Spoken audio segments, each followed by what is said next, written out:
Hey, hi, and hello. Chris here. Thanks for stopping by. I really do appreciate it. If you are new here, I discuss true crime stories, and if that is something that you enjoy and you haven't already, please hit that little subscribe button down below. Don't forget to hit that little notification bell so you don't miss a thing. In today's case, I'm going to be discussing the ToyBox killer. And I really need to emphasize that this one is a doozy. I mean, it's really bad. So if you are sensitive to the topics of rape and torture, I highly advise you not to watch this one. I mean, really, this one's bad. Another thing that I want to add, this one might be a tad long, so grab your coffee, your adult bevy, or the drink of your choice, sit back and relax. Well, relax as best as you can with a case like this. With that disclaimer out there, and for those of you that are still around, let's get right into it. So we are in a small town named Elephant Butte. Elephant Butte is located in the state of New Mexico, and it is just south of Albuquerque. It is a vast desert town, and it's also right across from another town called Truth or Consequences. Yeah, you heard that right. What an odd name for a town, Truth or Consequences. But nonetheless, while the areas looked somewhat decent, picturesque, stuff like that, the crime rate there was incredibly high. That might have something to do with the fact that there were a lot of transient people, homeless, there was a lot of sex workers, but I can only speculate. One name stands out when you talk about these towns. One man named David Parker Ray, aka the ToyBox killer. Now, you see, Ray was a sadistic sexual offender, and it is believed that he may have killed up to 60 women. And the reason I never classified this as a serial case file is because even though it's speculated and very more than likely that he did it, he was actually never charged with any murder, not a single one. And later in the story, you're going to find out why. But who is David Parker Ray? Well, Ray was born in Belen, New Mexico, November 6, 1939. He and his sister Peggy were said to have a very abusive childhood. They lived with their grandfather, and he was a very strict man from what I could tell, and I don't mean just strict, I mean like over the top strict. And it was also stated that Ray's father, who actually was a violent alcoholic, would come by and visit the kids once in a while. He would stop by and visit. But when he did, he would actually bring Ray S&M porn magazines. I mean, what kind of father brings those kinds of magazines to his kid? Seriously? I mean, what happened to Archie comics? Come on. In school, Ray was extremely shy, and he was bullied all the time. And I'm not making excuses, don't come for me, but it seemed that Ray really had no escape. He was being hurt at home, he was being hurt at school. But after high school, Ray did join the Army. Later on, he was honorably discharged and then picked up a job at the state park as a state park officer, and he was also working with mechanics. He was a mechanic for vehicles and such. He was very good with his hands, always fixing things, always making things from scratch. He was so handy. Now, during his adulthood, he was married and divorced 4 times and had 2 children. He would often refer to himself as the Dungeon Master, and he said he belonged to the Church of Satan. Sounds like a heck of a guy, eh? But oh boy, you guys, I haven't even begun. Now let's take you back to March 19th, 1999, when this whole thing really blew wide open.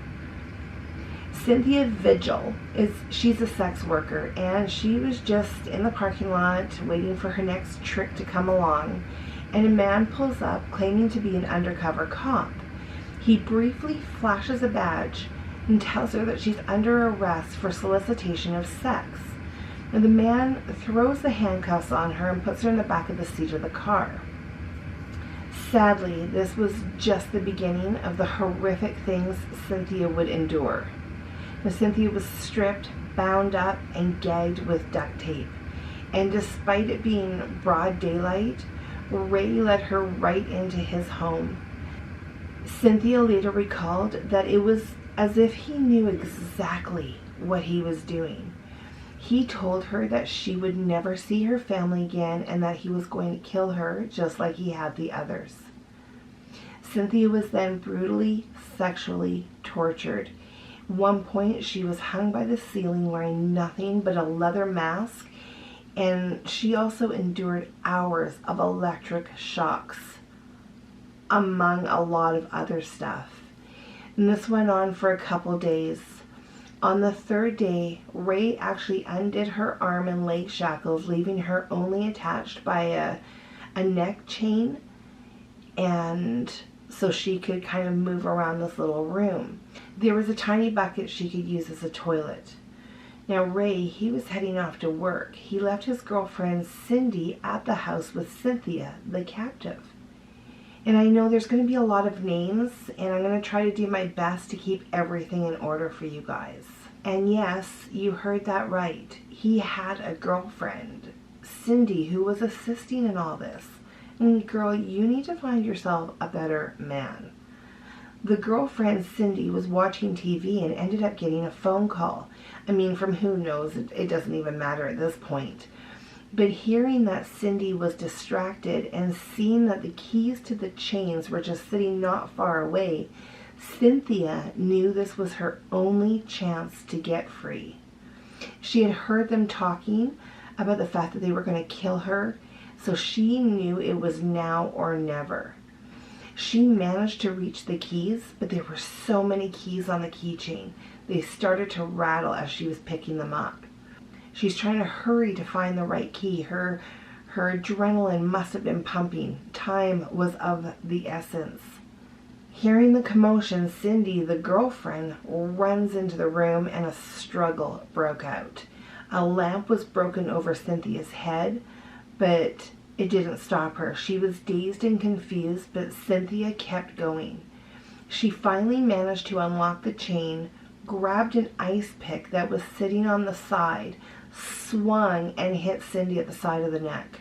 Cynthia started running for her life. She was naked, there was blood all over her, but she kept going. She ran almost a full mile, screaming for help, trying to flag down passing cars. Nobody stopped. I mean, would you stop if you saw something like that? Seeing some house trailers on the side of the road, Cynthia starts banging on the doors, but nobody would let her in. And she was really starting to panic. I mean, what if they were looking for her? What if they found her again? Finally, she barged into a trailer and an elderly lady offered some help. The lady called 911. Police arrived and they were in shock when Cynthia began to recall the events of what was happening in the last 3 days. And even though the town had a high crime rate, nothing could prepare them for what they were about to discover. Police obtained a search warrant and went to the Ray's address. Everything that they saw was aligned with what Cynthia had been saying. There was a broken lamp, a small bucket full of human waste, and there were chains attached to a bed. Things took a much darker turn when the officers found the trailer. The trailer that was dubbed the ToyBox. It was said that Ray allegedly spent over $100,000 on converting this trailer into his own personal torture chamber. This trailer was filled, and I mean filled, with chains, handcuffs, camera equipment. There were whips, there was a fur-lined coffin, sex toys, and even homemade items that were all created with one thing in mind: to deliver an incredible amounts of pain. There was a sign on the wall that said Satan's Den. Pictures of women that were cut out of magazines being gagged and bound. Those pictures all lined the walls. And then there was a clipboard with what seemed to be a tally of the victims and the assaults that were done against them.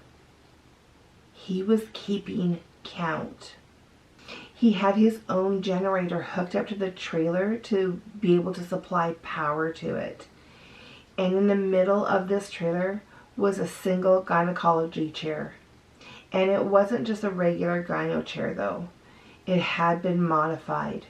There was also a large mirror on the ceiling right above the chair, and it's assumed that it was placed there in order for the victims to be able to see what he was doing to them. And remember how I said he was good with his hands and making stuff? Well, he clearly put it to use in this trailer. The sex toys that were laying around, well, they were of all shapes and sizes. Some of them were even homemade. There was one that was made out of PVC pipe. And it was huge. And it had nails attached to it. It had nails attached to the middle of it and the base of this toy. Nails welded into this. Nails, you guys. And it was very clear that this toy was not meant for any kind of pleasure. They also found various penetration machines, which, hey, you know, whatever you are into. But these particular ones, once again, were clearly made for pain and not pleasure. In the trailer, there was also wooden contraptions. And these were used to bend the victims over and immobilize them. And it was discovered later that he would allow dogs and other friends to rape the women while they were in this contraption. The list of items they found, it was just an incredible amount. It kept getting bigger and bigger.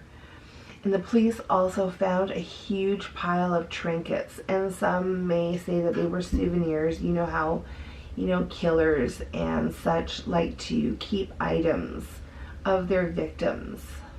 But there were bracelets and earrings. There was medical ID, locks of hair, watches. I mean, the list went on and on. I think when I looked at the list, there was over 400 pictures of items. But who did all these items belong to, and where were all the victims? When questioned, Ray claimed he was innocent. Well, of course. He said that he knew that Cynthia had a heroin problem and that he abducted her in order to save her and to help her with her addiction. I mean, wow, what a great guy, eh? And the police didn't think Cynthia was his only victim, but unfortunately, despite the appeals for other victims to come forward, there was only Cynthia. Police were so concerned with her being the only victim, / witness, because the fact that she was a sex worker and she was known to have a pretty serious drug problem. And we all know what happens with that, don't we? Back inside the trailer, police found video equipment and hundreds of videotapes. In hoping to identify other victims, the police started watching tape after tape after tape. Watching one after another, police found nothing of help. Until they were watching one film where David Ray is testing out his equipment. And all of a sudden, the film flickers off, flickers back on, and you can see a blonde-haired victim, naked, bound and gagged, sitting in the chair. The film was very grainy, and the police could really not make out much, but they could see a very unusual tattoo on her leg. So taking the film to the FBI, they enhanced the image. And the picture of the tattoo was actually released to the media in hopes that someone would recognize this very unique tattoo. While the investigation was still underway, a past victim known as Angelica Montana came forward. She was telling the police that she had actually been abducted as well, a little over a month before Cynthia was. She said that she had reported the kidnapping, but for some odd reason, the police never investigated her claims. I tried to find out the details as to why it was not investigated, but there was to no avail. I couldn't find any information on that. A local woman named Kelly Garrett actually came forward. She was watching the news one day and saw a clip of her tattoo on the TV. She was scared and confused. Why is her tattoo being shown on TV? She was just 25 years old, and she was actually a friend of Ray's daughter, Jessie. She remembered going out one night, but the only thing she could recall is waking up on the side of the road, bloody, bruised, and a cut on her throat. And despite having all these injuries, nobody believed that she was assaulted or even sexually assaulted. Not even her own husband, who believed she was actually just having an affair. And he ended up actually filing for divorce.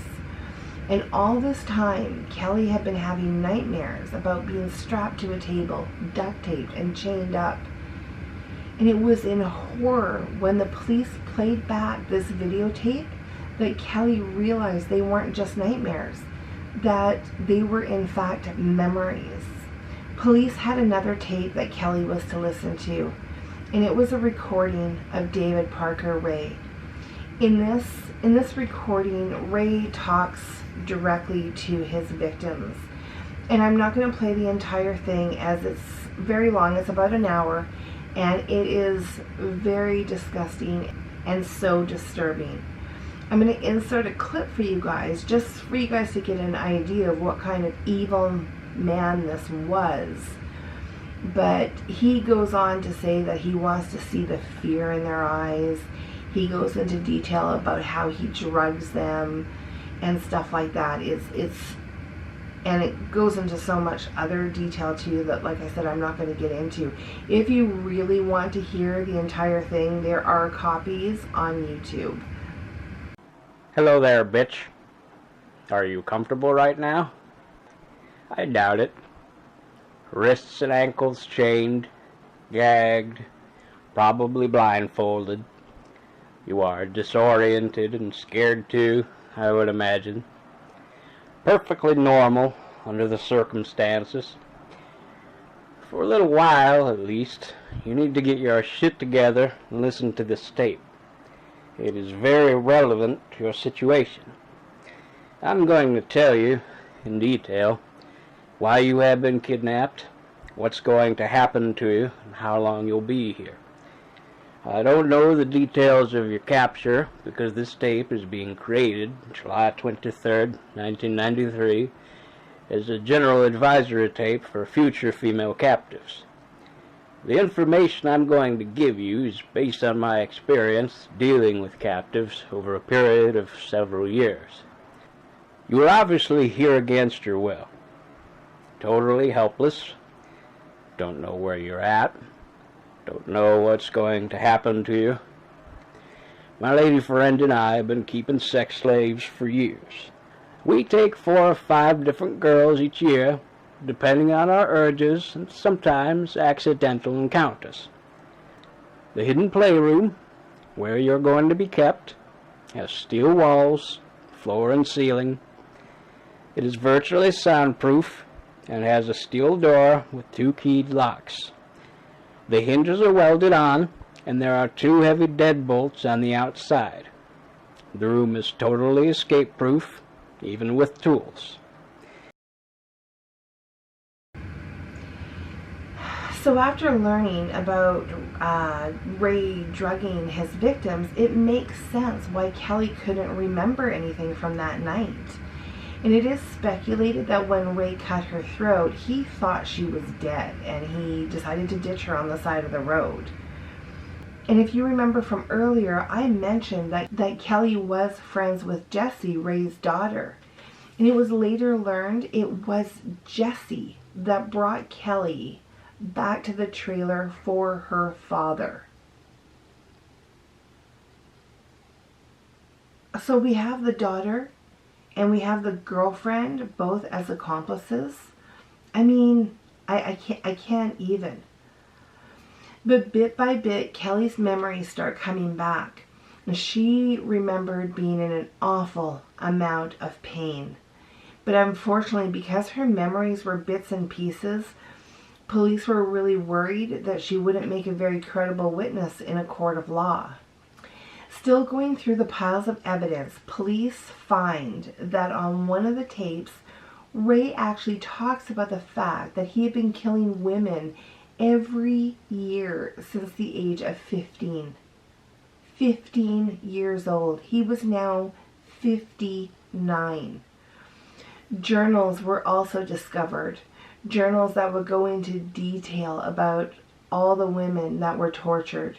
There were even step-by-step instructions on what to do when a woman is first captured. It was stated that Ray even invited people around to join in all of this. It is so disgusting. But what's really curious to me is that so many people were involved. And I mean, how does this stuff even come up in conversation? The fact that he tortures and kidnaps women. I mean, they're all sitting around and it just comes up. Like, I'm legitimately curious, though, how this stuff even comes up to get other people involved. Anyways, police also interviewed a man by the name of Roy Yancey. Now, they believed he was an accomplice, and they were right. Yancey told the police that Ray had been kidnapping and torturing women for years.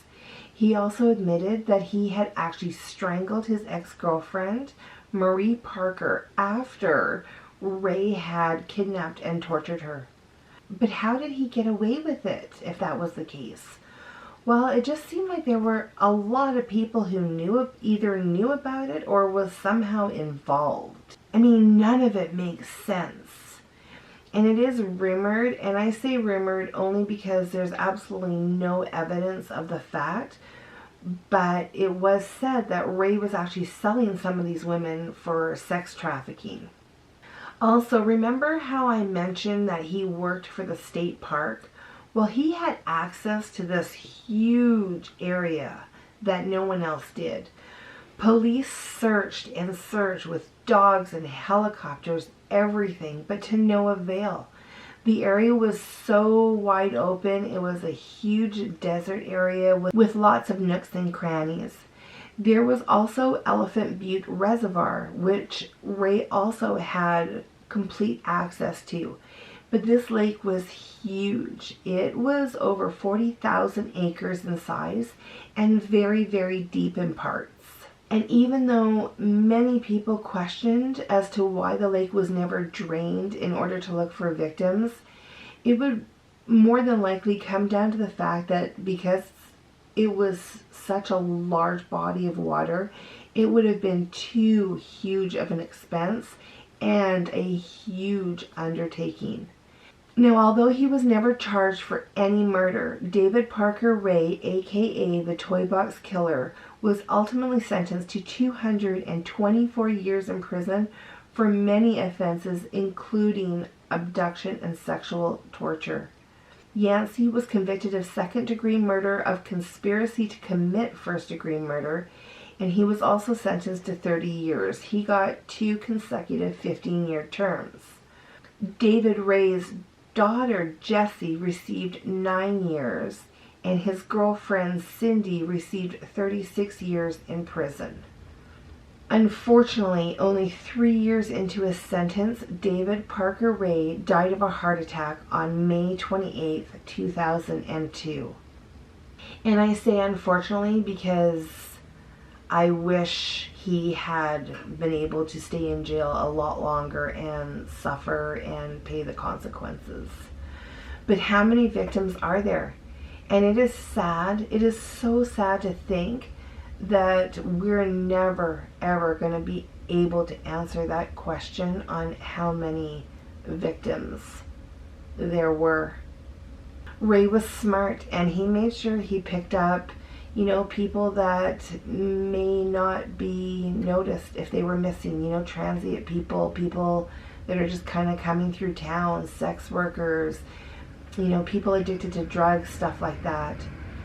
In his diaries, it talks about the murder of at least 50 women. But with no bodies and no admission, these diaries, these are just, stories that could have just been made up. And this case will haunt many, many people for years to come. And that's it for today's case file. David Parker Ray was truly a horrible, sadistic, evil man. And it is sad to know that so many women and their families will never get the justice they deserve. And until the next case, please take care of yourselves and stay safe. Lots of love from Calgary.